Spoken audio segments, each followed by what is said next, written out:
Conexão Mota. Vivemos em um mundo complexo e em constante mudança. No Conexão Mota, eu recebo convidados especiais para falar de temas que afetam sua vida e seu futuro, sempre em linguagem clara e buscando a verdade. Ser policial militar no Brasil não é tarefa fácil. São inúmeros os obstáculos para quem trabalha para garantir a segurança e a ordem pública. E quando se trata de uma policial militar, esses desafios se tornam ainda maiores. Justamente para falar desses desafios é que nós recebemos aqui no Conexão Mota a policial militar e ex-deputada federal Kátia Sastre, que em 2022 foi eleita presidente da Comissão de Defesa dos Direitos da Mulher. Kátia, seja muito bem-vinda e eu começo te perguntando, por que você decidiu se tornar policial? Obrigada pelo convite, Mota, é um prazer estar aqui. Foi uma escolha desde a infância, né? Meu avô era policial militar, meu pai foi policial militar, hoje falecido. E eu vivi isso, né? Eu vivi isso dentro de casa, vendo meu pai sair, contando, né, tudo o que acontecia. Ele sempre, quando a gente saía desde a infância, ele falava, olha, toma cuidado com isso, toma cuidado com aquilo, né? Explicava como acontecia. Eu me lembro claramente, quando eu era muito pequena, ele falava assim, antigamente, né, Mota, muitos anos atrás, ele falava assim, olha, quem está na rua na madrugada, ou está saindo, é trabalhador, está saindo para trabalhar, ou a maioria que estão ali sem fazer nada, estão para cometer algum crime. Porque antigamente não tinha essa coisa. De madrugada era isso que acontecia. Então ele sempre estava mostrando. E eu fui aprendendo desde criança a gostar da profissão, né? Então foi uma escolha realmente por vocação, né? Escolhi outras profissões, que eu me lembro que na época de eu chegar no período da faculdade, a minha mãe falava assim, você vai ficar igual seu pai, você vai ser policial, vai pegar isso para você e não vai querer fazer mais nada da sua vida, só seguir essa carreira. Então, escolha outra coisa para você fazer também, ela falava. E aí eu escolhi, né, arquitetura e urbanismo, me formei paralelo, ao mesmo tempo que eu fiz a escola militar, eu fiz a faculdade de arquitetura, depois eu fiz pós-engenharia de segurança. Mas, assim, o que está no sangue mesmo é a polícia militar, é combater. Eu me formei na época que existia batalhão feminino, né? A formação militar era separado. Existia só o batalhão feminino, só o batalhão masculino. Hoje já é uma mistura dos dois, né?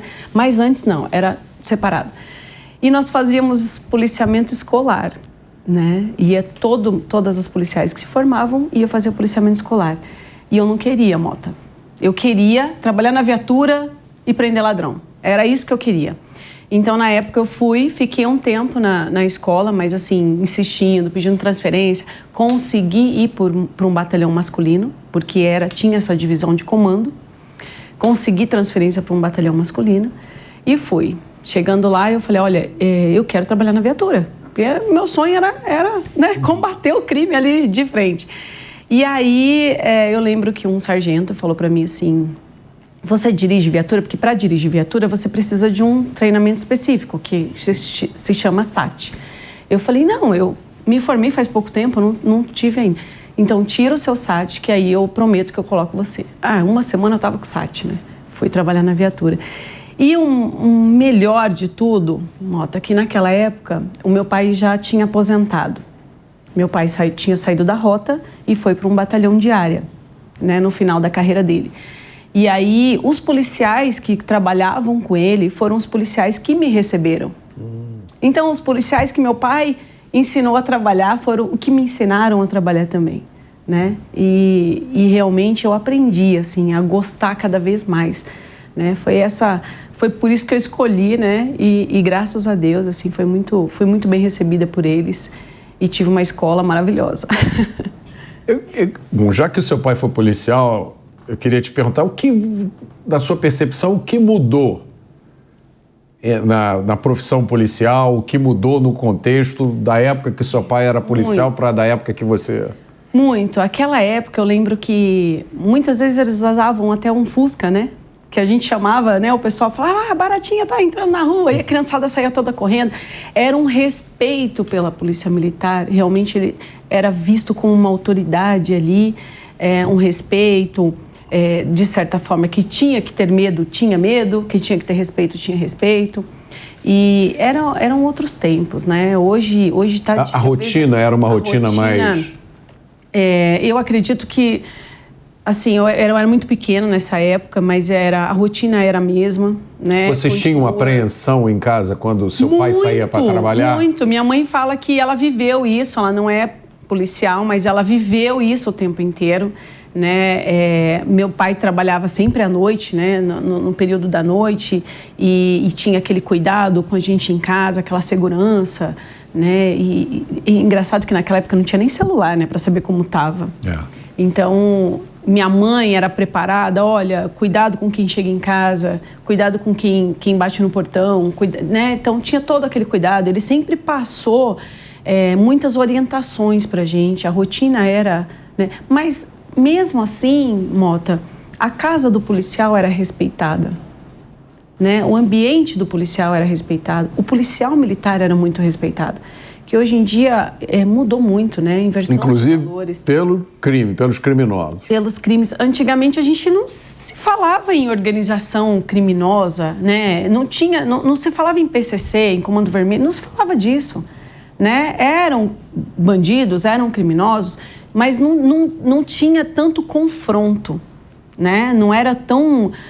a polícia em si não era tão confrontada, né? As leis talvez eram mais respeitadas do que hoje em dia, né? Tem muita coisa banalizada. Então, acredito que o crime cresceu muito, né? O tráfico cresceu muito, o poder aquisitivo da organização, né? De um crime organizado cresceu muito. Então, outros tempos, né?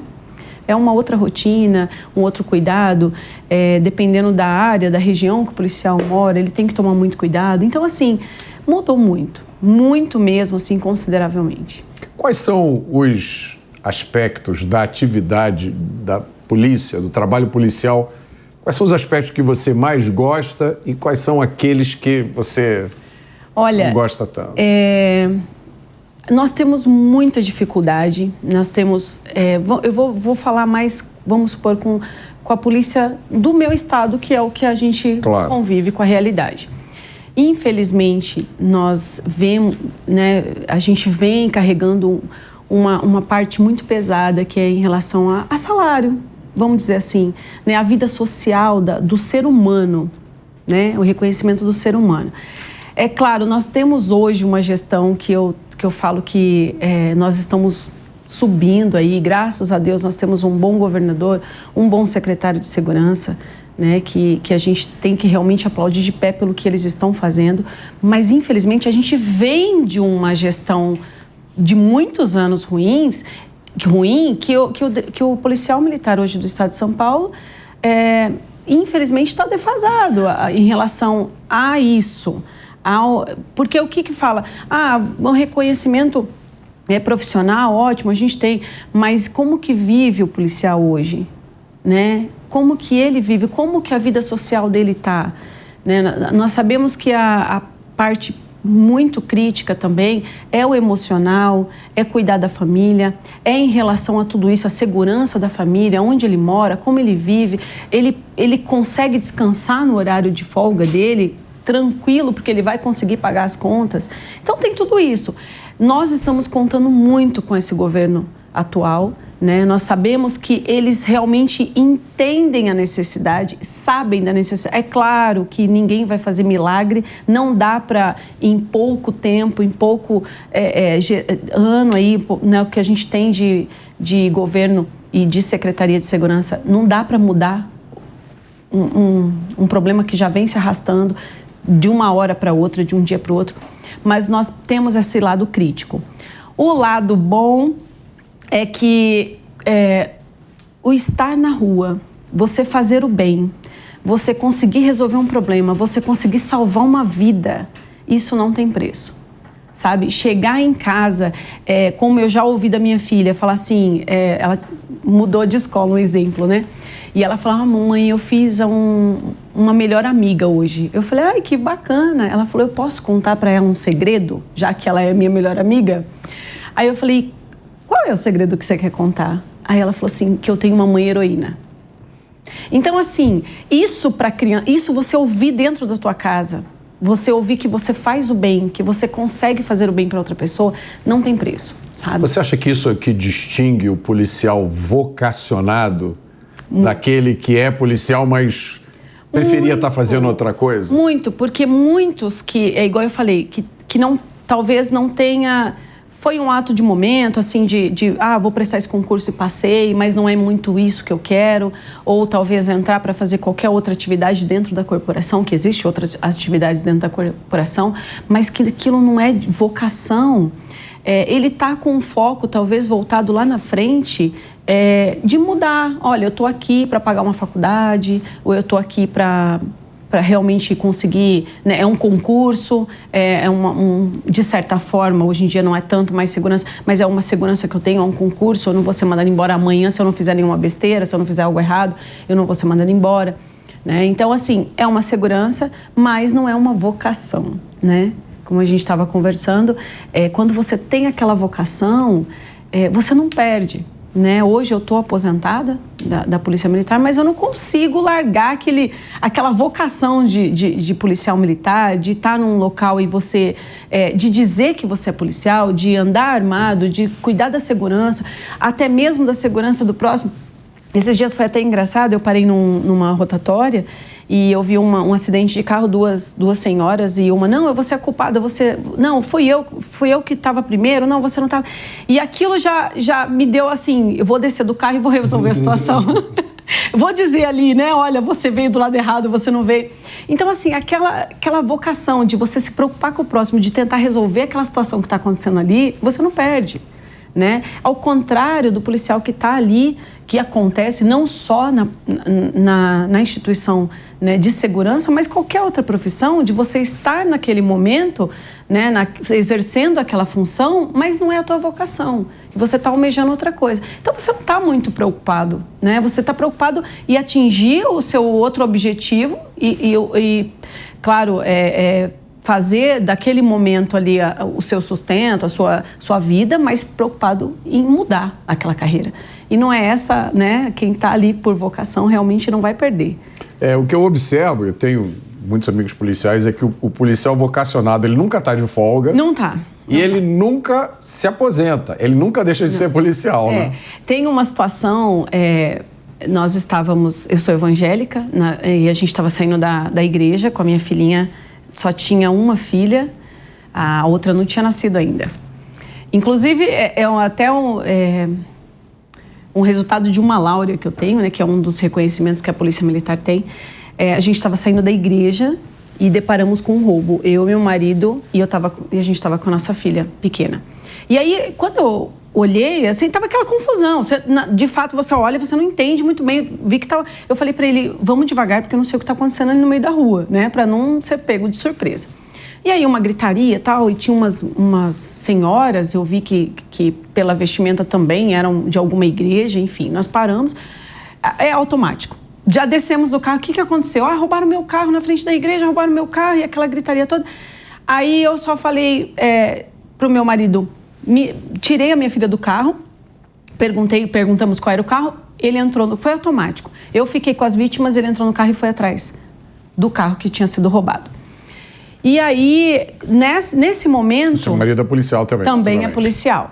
Nesse momento, quando tinha um rapaz correndo, atravessando de uma avenida para outra, correndo um pouco distante da gente, e uma dessas senhoras gritou assim, ele estava junto com os ladrões. Foi tão automático, eu passei a minha filha para as vítimas, sem as conhecer, e saí correndo atrás do cara. Consegui, imobilizei ele, né, segurei. Estava passando o delegado da cidade, que nós morávamos numa cidade menor, todo mundo se conhece. Estava passando uma viatura descaracterizada do delegado, ele falou, Sastre, o que está acontecendo? Eu falei, é roubo, doutor, é roubo. Ele desceu com o agente dele, falou, põe ele na minha viatura. Eu falei, a minha filha tá com a vítima, eu preciso voltar. E o meu marido foi atrás. Nisso, meu marido começou a ligar e falou assim, tô com 2 na mão. Caramba! Os caras bateram o carro, jogaram a arma pra dentro de uma empresa, aí ele segurou os 2 também, foi uma loucura. Eu falei, pega esse e vai apoiar o meu marido. E o delegado saiu. Enfim, essa é a nossa situação. Quem é de vocação, não importa se você está saindo da igreja, se você está com filho, aonde... Enfim, resolvemos a situação, os 3 presos, a arma apreendida, o carro devolvido. Então, assim, você Qual é a sensação depois? Cara, a gente chega em casa e fala, olha, dever cumprido. Mesmo de folga, você não pensa, Mota, se você está de folga ou não. A única coisa que você pensa é que você tem que resolver aquela situação. E tem pessoas precisando de você. Né? Então, assim, isso é a vida, sabe? Assim, vizinho sai correndo na tua casa, né? Chama você, ai, minha filha tá tendo um ataque. Você larga tudo que você tem que fazer, você vai socorrer. Mesmo que essa pessoa tenha carro, você sabe que talvez ela não tenha o autocontrole e o discernimento de fazer. Então, ela vai pedir ajuda, vai, sabe? Então, assim, isso é vocação. E claro que tem aqueles que falam assim, olha, eu tô vendo ali, mas é melhor eu cuidar da minha vida aqui. Né? Especialmente então, no momento que a gente está vivendo, né? Muito. Tão assim, difícil para você exercer a profissão. Porque muitas vezes você não é respeitado. Né? Não vou generalizar, tem muita gente que ainda respeita, que vai pedir ajuda do policial, mas muitas vezes não. Né? Então é uma situação difícil. Mas ali está no sangue, sabe? Você não consegue se controlar, você tem que ir lá ajudar, você tem que... Né, é da gente, não tem jeito, né? Agora eu quero que você fale de um episódio do qual você foi protagonista que marcou muito, me marcou, eu me lembro quando eu assisti o vídeo do episódio e acho que marcou o Brasil inteiro, né? Porque eu acho que você simbolizou muita coisa. Eu queria que você contasse como é que foi que aconteceu. Então, era o Dia das Mães, né? 2018. Na verdade, assim, foi uma sequência de coisas, né? Nós estávamos num período, até mesmo de mais cuidado com a família. Eu tinha, poucos meses antes, eu já tinha participado de uma outra ocorrência, de roubo também, né? Que um indivíduo veio a óbito, o outro foi baleado, foi preso, nós deparamos com uma... Mas até aí a gente estava em ocorrência. Nesse mês que tinha acontecido isso, um pouco antes, o meu marido também tinha deparado com uma outra ocorrência de roubo também a veículo. Ele levou um tiro no braço, perdeu o movimento da mão esquerda. Então a gente estava numa sequência de fatos, assim, né? Nesse dia ele estava cuidando da minha filha menor, que era tudo isso com a minha filha recém-nascida, e a gente muito preocupado porque ele já tinha levado esse tiro no braço.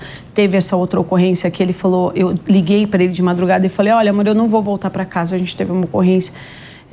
Tinha um sargento foi baleado nessa ocorrência que estava comigo. Ele falou, Kátia, eu tô em casa sem o movimento da mão esquerda, você se envolvendo em outra ocorrência, né, com troca de tiro, o que vai ser dessas crianças aqui em casa?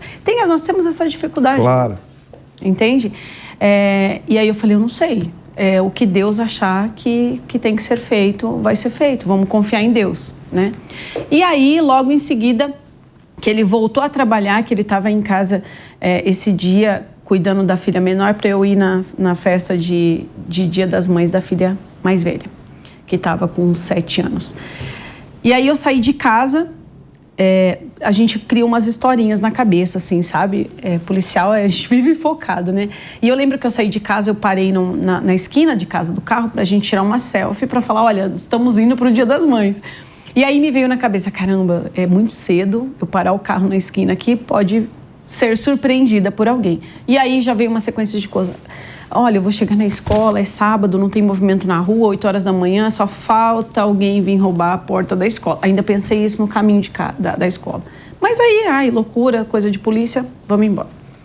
E aí eu cheguei na porta principal da escola, por onde sempre entramos. Olha como as coisas acontecem. Sempre entramos pela porta principal. E esse dia, o porteiro da escola falou assim, dona Kátia, hoje vai entrar pela parte de trás, que é uma parte menos movimentada. que é só residência, 8 horas da manhã no sábado, né? Vão entrar pela parte de trás. Como eu já tinha estacionado o carro, eu falei, vamos a pé. A gente vai dar volta no quarteirão a pé. E aí fomos. Chegamos lá, criança brincando, porta de escola, as mães se encontram, né? E aquela coisa, e fala de criança, as crianças pulam. E tinha bastante carros já estacionado. Eu não sou alta, então eu não consigo ver através, né, por cima dos carros. A gente estava bem atrás dos carros. E aí passa uma mãe, muito rápido, e ela falou, é um ladrão. E passou. Quando eu virei para olhar, para ver o que estava acontecendo, porque a gente realmente estava conversando, as crianças brincando, ele já estava saindo de trás do carro com a arma na mão. Então, assim, foi muito rápido, ele já estava em cima da gente. Como ele veio atrás do carro e eu não enxergava atrás, né, não conseguia ver, ele veio muito rápido. Mota durou 5 segundos, a ação toda. E aí entra a situação que eu falei, que nós somos seres humanos, né? Em 5 segundos você tem que pensar que você não pode morrer, porque se você morrer, você não sabe o que vai acontecer com as outras pessoas que estão ali, inclusive com a sua filha, porque não é um momento que você está trabalhando que você tem que cuidar da sua vida e do seu parceiro. É um momento que tem um monte de crianças, um monte de mãe e a sua filha está ali no meio. Né? E a gente sabe hoje que se um marginal desse, um ladrão desse, descobrir que você é policial e você está você vai morrer. É diferente, Mota, se alguém for te roubar, eu falo que você tem 50% de chance de viver e 50% de chance de morrer. O policial não. O 100% você vai morrer. Ele não vai deixar você vivo. Ele não vai pegar a sua arma e falar assim, olha, vai embora, eu já peguei o que eu queria. Ele não vai fazer isso. Ele vai te matar onde você está. Ele não quer saber se você está com seu filho, se você está com a sua família, se você está só. Ele não quer saber. Ele vai te matar. Então, naquele momento, e até mesmo por ser uma situação, a gente tem sempre uma regra de segurança de estar com a arma colado no seu corpo, mas era dia das mães, eu ia entrar na escola, eu ia dançar, eu ia pular, eu não podia correr o risco da arma cair, né? Então, quando isso acontece, que é uma situação diferente do normal, você tem que estar ciente, primeira coisa, de que a arma, mesmo ela não estando no seu corpo colado, você vai ter facilidade em pegá-la. Né? E foi o que eu imaginei. Eu saí de casa nessa situação e falei, eu vou deixar ela na minha bolsa, porque eu não tenho como colocar na roupa. Eu estava realmente preocupada com as crianças da escola, porque não tem como. Você está dançando, o celular cai da sua roupa, assim como a arma. E eu falei, eu tenho que colocar, sempre coloquei de uma forma que eu pudesse pegá-la muito rápido. Você tem que estar preparado, Mota, 24 horas. Assim como meu pai me instruía, a gente tem que instruir os nossos filhos. Muitas vezes eu ouvi de mães falar assim, mas você assusta a sua filha. Não, eu instruo a minha filha. E eu sempre falei para ela, Mota, se um dia a mamãe estiver dentro do carro e vir um homem mau e falar para a mamãe que ela tem que descer, estiver armado, qualquer coisa que aconteça, você deita no chão e só sai de lá se eu tirar. Se a gente estiver fora do carro, você vai correr para longe da mamãe. Você não segura em mim, você corre para longe. Se esconde em algum lugar e depois eu vou te pegar. Mas você não fica perto de mim. Por quê, Mota? Porque o alvo sou eu. A criança, o natural dela é grudar na mãe. Claro. Então eu sempre instruí as minhas filhas, corre para longe. Não importa para onde, corre e me deixa, não fica comigo. Então sempre a instrução foi essa. E a minha filha fez exatamente isso. Se elas vão fazer, a gente não sabe. Porque a gente, na verdade, Mota, a gente não sabe nem da nossa reação, assim, 100%. Eu já vi policiais que não tiveram reação, eu já vi policiais que tiveram reação para mais, porque na hora da adrenalina, na hora do momento crítico, não conseguiu controlar a emoção. Então, assim, o ser humano é imprevisível, né? E aí, naquele momento, o que eu tinha que pensar? Não morrer, para conseguir salvar as outras vidas. Eu não sabia se ele só roubaria ou se a intenção era entrar na escola. Eu não sabia. Porque hoje em dia qualquer um entra... Quantas vezes a gente vê, eu vou entrar na escola e vou roubar, ou eu vou cometer um massacre, a gente não sabia o que ele faria. Não tinha como prever, né? Mas talvez ele só roubaria a bolsa e ir embora. Só o celular? Não sei, ninguém sabe, né? Então, assim, naquele momento que eu o vi, eu pensei, primeira coisa, eu não posso morrer na frente da minha filha, eu não posso deixar ela morrer, eu não posso deixar nenhuma criança, nesse momento, ser atingida, nem as mães. Eu vou reagir independente da situação, porque senão eu vou morrer. E aí, é tão rápido que você tem que pensar, como durou o vídeo, em 5 segundos, que você tem que reagir sem deixar a sua reação machucar alguém. Você tem que reagir sem deixar chance para que ele continue a agressão dele e continuar machucando alguém. Então, é muito rápido. Quando eu ouvi, eu pensei, bom, eu não posso morrer, eu não posso deixar que ele continue reagindo e eu tenho que ser rápida. Mas, ao mesmo tempo, como as pessoas correram, teve criança que foi para trás dele. Se eu errasse um tiro, eu poderia atingir uma criança ou uma mãe.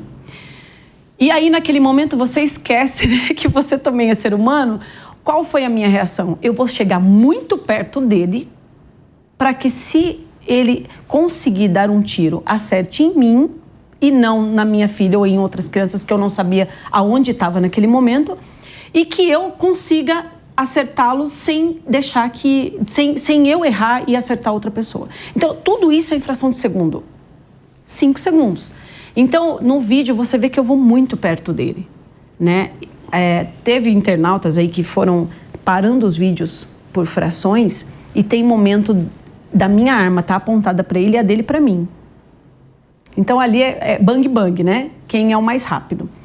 E aí entra toda a parte operacional, treinamento, né? 2 tiros de imediato para que você consiga... Mas ele chegou já com a arma apontada para você? Ele já chegou com a arma apontada. Você, então, teve que abrir a sua bolsa? Não, ela já estava aberta. A sua bolsa já está... Já estava aberta e a arma na posição, como eu falei, que aí vem aquela preparação. A bolsa aberta e a arma na posição de pegá-la. De forma que eu pegasse e ela estivesse no jeito certo de usar.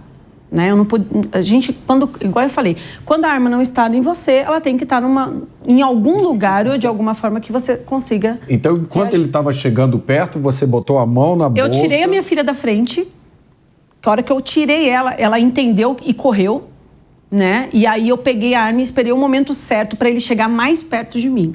Porque se eu reagisse na distância que eu estava, eu podia acertar a mãe que estava correndo atrás dele. Você ficou com a mão na arma? Eu fiquei com a mão na arma até que eu conseguisse o momento exato que eu chegasse muito perto dele e ele perto de mim para que eu conseguisse reagir. Então, tudo isso eu consegui pensar, graças a Deus, né? E deu certo. É claro que eu falo, a gente tem o preparo, a gente tem o treinamento, a gente tenta focar, mas se não for ação de Deus ali também é tudo perdido. Claro. E aí eu consegui paralisar aquela ação de imediato, mas, Mota, eu vi que ele... mesmo caindo, ele não largava a arma. Foi a hora que eu corri para trás do carro, porque eu falei, eu vou me proteger. Porque mesmo no chão, ele pode continuar atirando, né? Você deu um tiro nele e ele caiu? Eu dei 2. Ele estava caindo e não soltava a arma. Nesse momento que ele não soltava a arma, eu dei o 3º.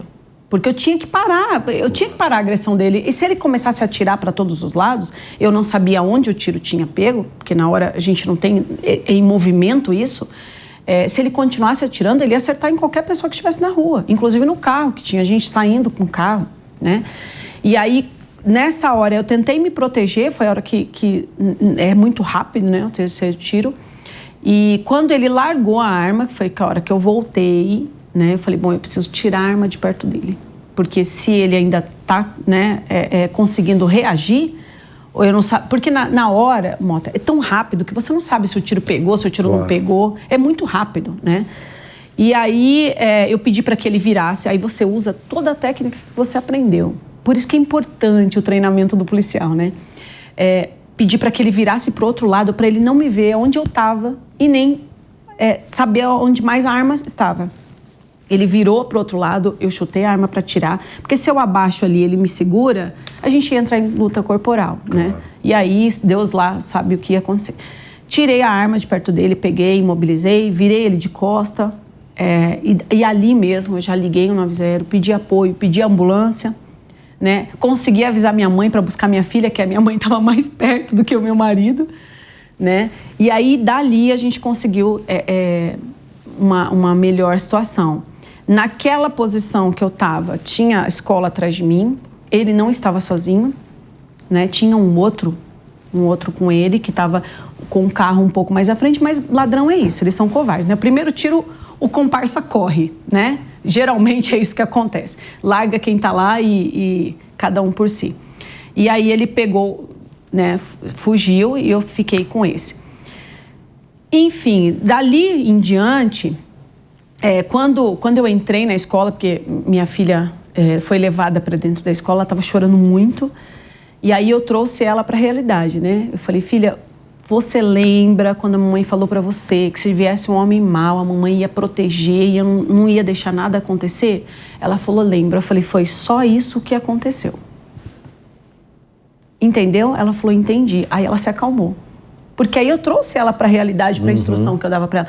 A mamãe fez exatamente o que eu sempre falava.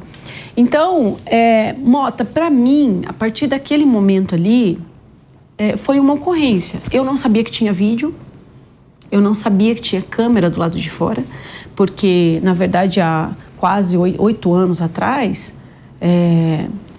nem sempre todas as ruas ainda tinha uma câmera de segurança. Já tem 8 anos aquilo? Eu me lembro como se fosse hoje. Na verdade, 7 anos, né? Acho que 8, foi em 2018, né? Então, assim, de 7 para 8 anos. Então, o que acontece? Não sabia que tinha câmera naquele momento, né? Não sabia que tinha gravado nada. Não tinha essa noção. E a partir dali, para mim, claro, eu estar com a minha filha naquele momento é um momento muito crítico, chocou, mas era uma ocorrência. Eu sou policial militar, era uma ocorrência. Só que quando nós saímos dali, que a gente foi apresentar a ocorrência na delegacia, aí o mundo virou para mim, né? Porque eu comecei a receber mensagem no WhatsApp, no celular. Inclusive o meu comandante, que hoje, né, o Coronel Meca, que é deputado estadual também, que era comandante da minha unidade na época, ele me mandou os parabéns, me ligou e falou assim, olha, parabéns pela tua ocorrência. Ele falou, assistiu o vídeo? Eu estava na delegacia. Né? E meu marido chegou, meu marido estava, na época, acho que de supervisor regional, ele tem uma função que eles ficam em casa e só saem quando tem uma ocorrência com policial militar. E meu marido estava nessa função aquele dia. E aí ele foi também para a delegacia. E aí ele me ligou e falou, eu assisti o vídeo, né? Parabéns. Eu falei, que vídeo? Eu não sabia, eu estava apresentando a ocorrência, eu não sabia. Aí eu entrei na delegacia e falei, doutor, tem vídeo da ocorrência? Ele falou, tem, você quer assistir? Eu falei, quero, porque todo mundo já está assistindo e eu não vi ainda. E aí eu sentei, nós assistimos o vídeo. Então, assim, até aquele momento eu não sabia. E o que aconteceu quando você assistiu o vídeo? Você...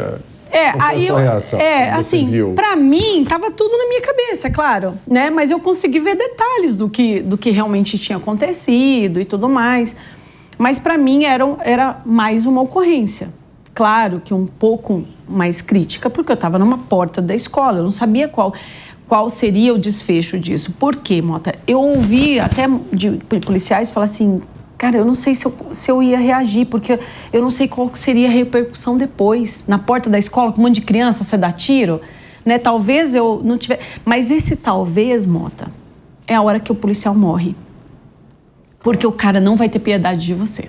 Nem da tua família, nem do teu filho, entende? E aí ia ter tiro na porta da escola de qualquer jeito e só entende? Que o tiro ia pegar... Mas aí acontece o quê? Como nós vivemos num mundo difícil hoje, inclusive da legislação, e o policial sendo massacrado o tempo todo, eu acho incrível, porque, Mota, quantos policiais não passam por isso que não é gravado? Que não tem um vídeo, uma câmera tão boa para mostrar o que aconteceu. Se não tivesse um vídeo ali, eu ia depender, Mota, de testemunhas. Que não estariam olhando porque elas se esconderam. Eu corri, estavam correndo. eu corri, eu não vi, eu só escutei. Seria a minha palavra só. nem sempre talvez eu seria compreendida daquela forma. Não, você colocou, tudo bem, você conseguiu, mas você colocou a vida das crianças em risco. Não teria um vídeo para mostrar como foi. E isso acontece muito. Nem sempre tem uma câmera da rua tão boa aqui, né? Que mostra realmente tudo o que acontece na vida do policial. Né? E aí vem uma parte ainda mais crítica. Quando eu não consegui sair pela porta da frente da delegacia, eu não tinha noção da repercussão desse vídeo. Quando nós olhamos para fora, tava cheio, sabe aqueles cavaletes? Parecia filme. Um monte de cavalete com um monte de emissora me esperando sair para me entrevistar. Eu falei, cara, eu sou um policial, eu não vou dar entrevista. Eu não vou falar. O que eu vou fazer? Não vou. Né? Não, vamos sair. Aí o delegado falou, não, põe o carro aqui dentro, sai por aqui. Por quê? Assim, eu não tinha noção da repercussão. Você não... Porque ali você representou a reação, não foi de uma polícia, foi da sociedade, porque era Dia das Mães. Era Dia das Mães. O vídeo que eu vi, quando vi o vídeo a primeira vez, eu não vi uma policial. Eu vi mães na porta da escola e um vagabundo covarde apontando a arma para mães e para crianças. E ele teve o que ele não esperava que ele fosse. Esse indivíduo, Mota, aí entra aquela parte do afrouxamento das leis, né? Ele não devia estar na rua. Ele respondia por um crime de tortura, homicídio. Ele roubou um taxista, um senhor, um pai de família. Ele manteve esse taxista, um senhor, durante 10 dias torturando e matou queimado. Né? Isso é o que diz os processos. O que ele estava fazendo na rua, Mota? Na porta de uma escola daquele jeito? Entende? O que ele faria comigo se ele fez isso com uma pessoa que nem da segurança não era? Se ele entrasse naquela escola, o que ele faria? Entende? Então, assim, é uma representação, claro, né? Teve... E tem mais, né? Além daquele dia ser comemorado o Dia das Mães, era o Dia da Policial Feminina. Caramba. Ele escolheu o dia certo. Ele escolheu um dia certo, né? Que deu certo, graças a Deus deu certo.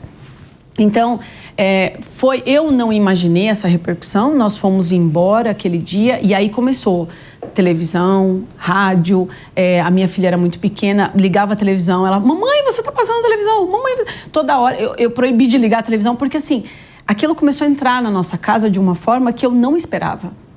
Eu não esperava. Para mim, eu sou um policial militar. A polícia militar, o policial não está acostumado com mídia, com isso. Nós estamos acostumados no serviço ali de combate ao crime. E aí foi uma invasão. E aí, de repente, olha, começa a receber ameaças.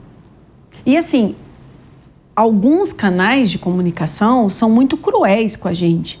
Né, que colocam onde você mora, até o nome inteiro, nome das filhas, enfim, Mota. O policial, muitas vezes, a sociedade não sabe, ele tem que sair da casa dele, como nós tivemos que sair da nossa.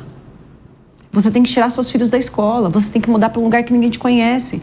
Você tem que sair da sua casa para ir morar de aluguel. Então, assim, é um problema social que você vive também, não é só aquilo. Né? E aí toda aquela repercussão e não parar, enfim, nós tivemos assim, acho que uma semana sem conseguir sentar na mesa para fazer uma refeição juntos, sabe? Foi uma loucura, Dia das Mães foi uma loucura.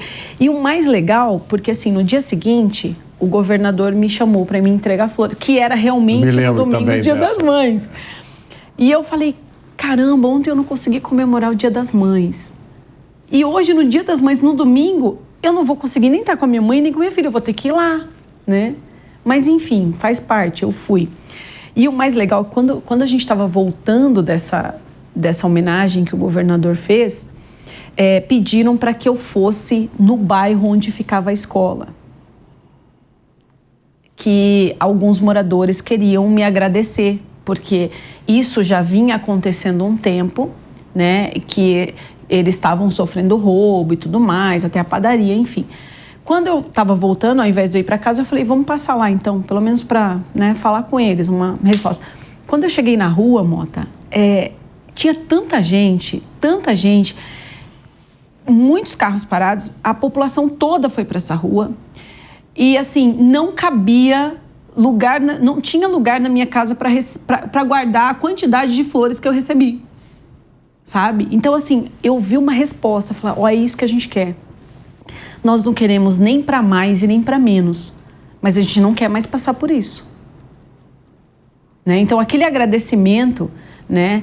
E aí de lá para cá foi uma loucura, assim, a gente fala em âmbito Brasil, mas eu recebi reportagens do mundo inteiro que vieram para cá para me entrevistar. Eu recebi postagens, publicações, sabe, a repercussão foi muito grande, né? E até hoje, vira e mexe, tem gente que manda, olha, uma página de tal país publicou seu vídeo hoje, né? E engraçado é que virou, assim, uma coisa tão natural que todo dia das mães eu recebo a minha foto lá, com o pé em cima dele, Feliz Dia das Mães. Até hoje, de lá para cá, todo dia, toda semana, isso roda as redes sociais. Né? Então, assim, é uma coisa que eu não esperava, né? E, ao mesmo tempo, foi uma resposta da sociedade, falou assim, ó, é isso que a gente precisa. Né? Eu acho que foi uma... Para todo mundo que assistiu aquela cena, não vai esquecer nunca mais.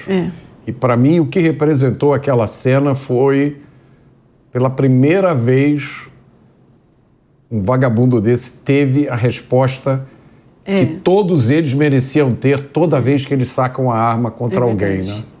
É verdade. E assim, cara, é muita covardia, né? Na porta da escola, com um monte de criança, é muita covardia. É um desprezo total. É assim, é um desrespeito. Pelas coisas mais... Né? É um desrespeito, cara. O cara, né... A mãe, a família, dia das mães, na porta da escola, um monte... E não eram adolescentes, eram crianças muito pequenas, de 5, 6 anos. Né? Uma tremenda covardia. Né? Ele não esperava que teria uma mãe armada. É isso que eu falo, assim, a gente defende muito o porte de arma, muita gente é contra, eu sei que é contra, mas assim... Se ele soubesse que ele correria o risco de ter alguém armado ali, ele iria? Não, ele não iria.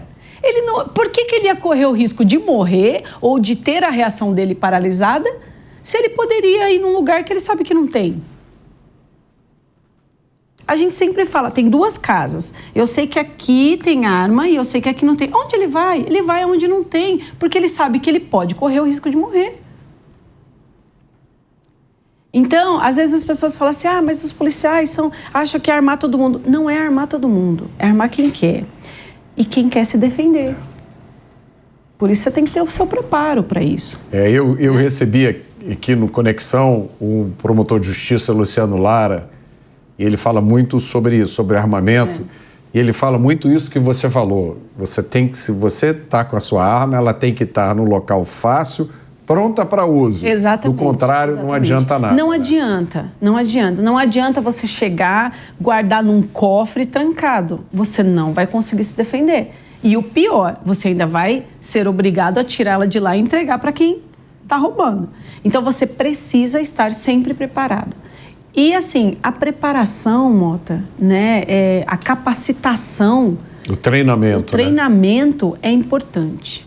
Aquilo no vídeo, assim, parece que você faz aquilo todo dia. Não, parece que você treinou aquilo todo dia várias vezes, porque... Como eu falei, eu não estava, há 12 anos atrás, eu já não estava mais no serviço operacional. Por isso que a gente fala da vocação, né? Eu trabalhei no tático. Durante alguns anos, eu me aposentei proporcional ao tempo, com 21 anos, porque eu assumi o cargo de deputada, mas eu tinha 21 anos de policial. Desses 21, 12 anos eu estava fiscalizando obra num batalhão de engenharia. Eu não estava mais no serviço operacional, mas é o que nós comentamos anterior. A vocação, você não deixa de ser, você não perde... Né, o seu preparo, a sua capacitação, quem faz com vontade, quem é aquilo, você escolheu aquilo para a tua vida, você vai fazer sempre. né? E, Kátia, como que a sua vida mudou depois desse episódio? Mudou. Nós temos... Enfim, aí veio essa loucura, né, dessa invasão, parece um assédio, e todo mundo ligando. E aí, depois de 2, 3 dias, eu recebi um secretário, né, do PL, né, do partido do PL, em nome do Valdemar, que é o nosso presidente do maior partido do Brasil, para que ele queria conversar comigo. Aí eu falei, de jeito nenhum. Falei, não quero saber de política. Eu já estou passando por um momento que eu não posso deixar minha filha nem assistir televisão, né? E não quero saber. Mas aí, não, olha, só conversa, vai lá, ele só quer conversar. E aí, depois de muita insistência, eu fui conversar com o Valdemar. E uma pessoa fantástica, assim. Tenho muito orgulho dele como presidente do nosso partido, e ele me fez a proposta de me candidatar para deputada federal. Aí, num primeiro momento, eu falei, olha, eu vou pensar, né, não sei se é isso que eu quero. Aliás, para mim, se eu for te responder agora, eu não quero, né, eu gosto da polícia, é isso que eu gosto de fazer, eu sei fazer isso. Mas aí conversamos e fomos para casa, pensamos, minha vida já estava exposta, amor. Né? A minha Você provavelmente não ia conseguir voltar à sua rotina anterior. Eu estava muito exposta, né? Aonde eu ia, o que eu fazia, se eu entrava numa loja, as pessoas... Estava muito em evidência, né? E assim, caramba, o que eu faço agora, né? Peguei um mês de férias, né? De caráter excepcional para eu conseguir mudar, porque eu tinha que mudar, eu estava recebendo ameaça. Eu tinha que resolver a vida das minhas filhas. Quem estava te ameaçando? Assim, não tinha uma fonte clara. Uma fonte clara.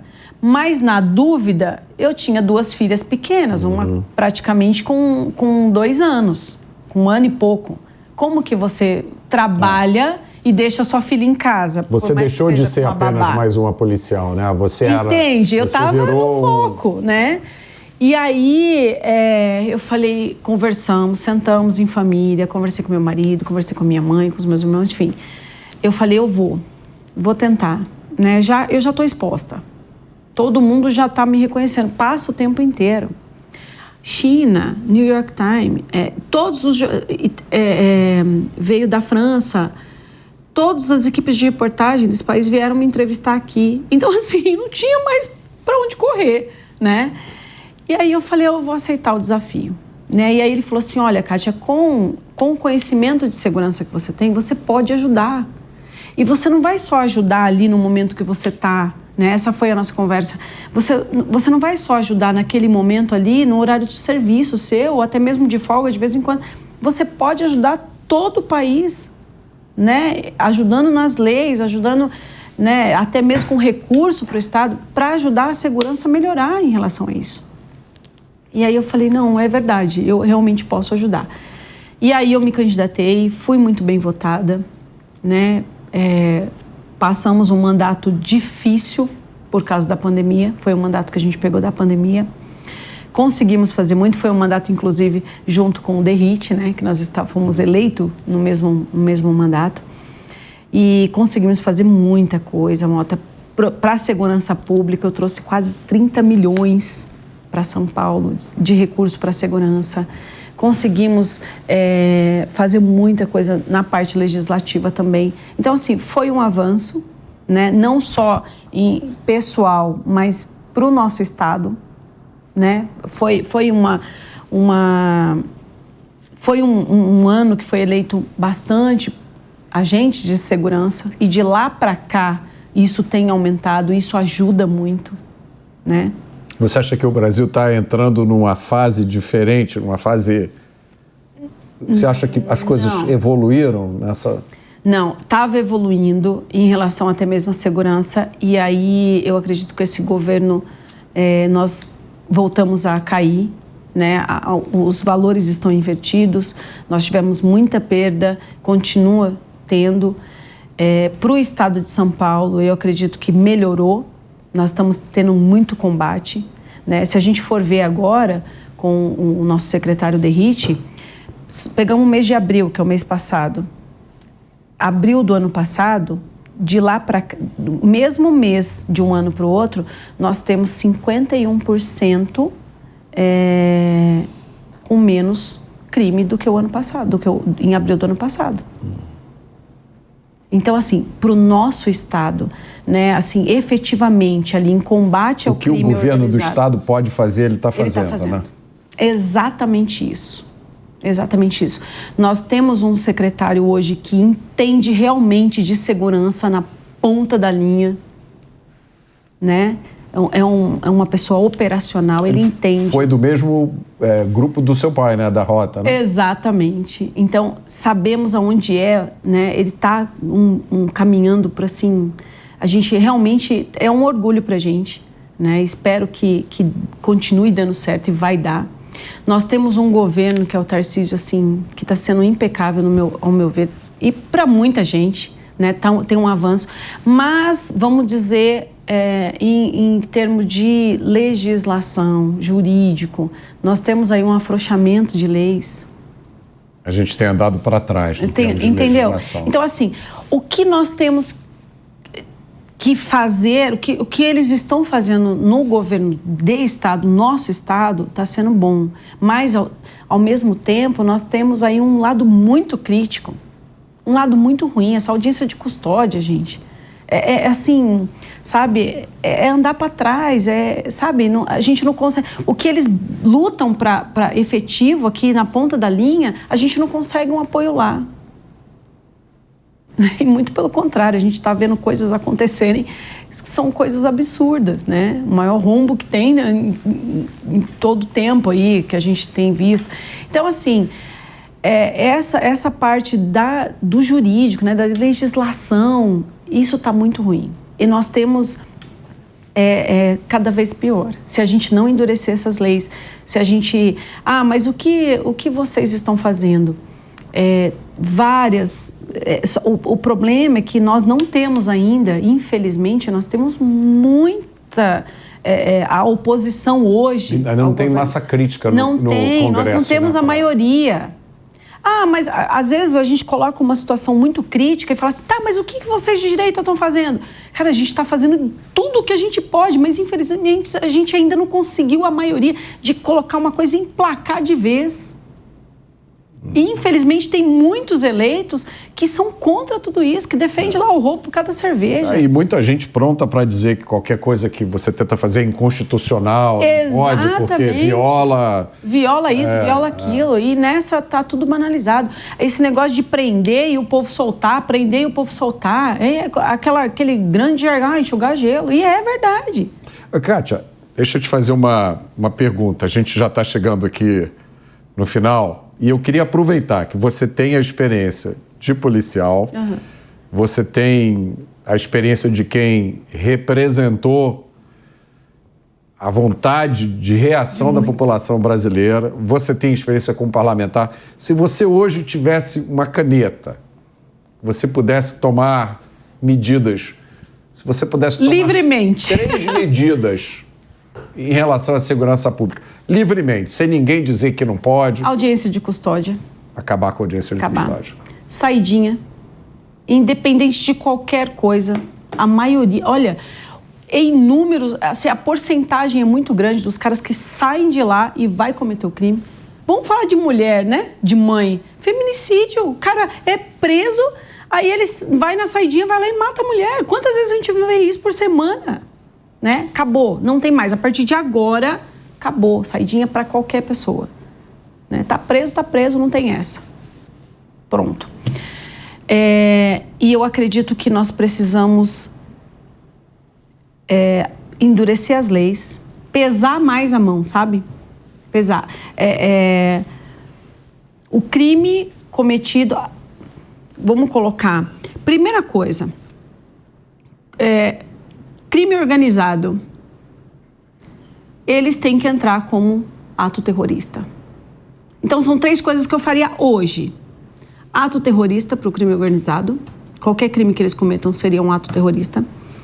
Saidinha, acabou agora de imediato. E audiência de custódia. Isso seria hoje de imediato.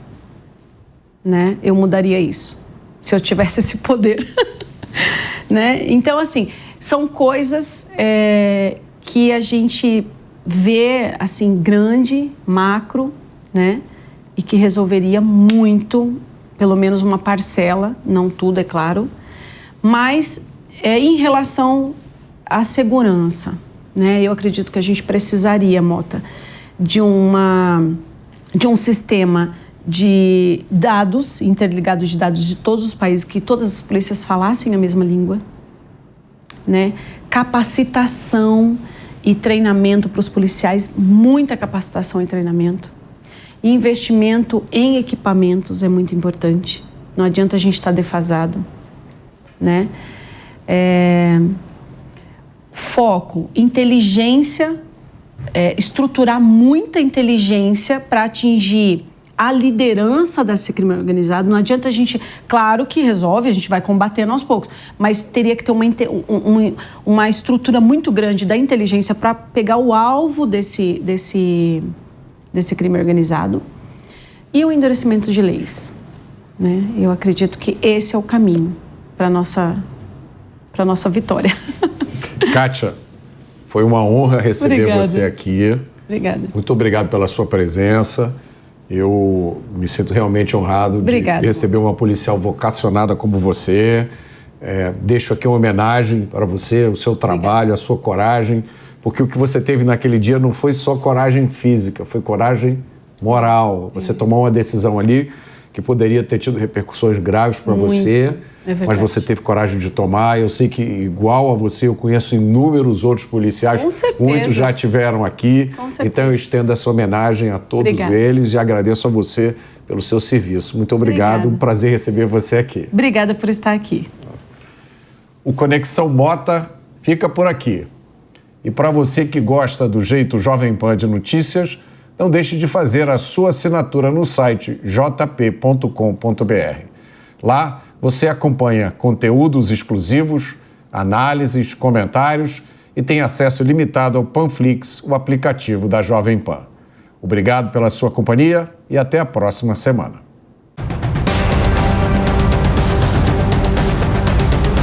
Conexão Mota. A opinião dos nossos comentaristas não reflete necessariamente a opinião do Grupo Jovem Pan de Comunicação. Realização Jovem Pan News.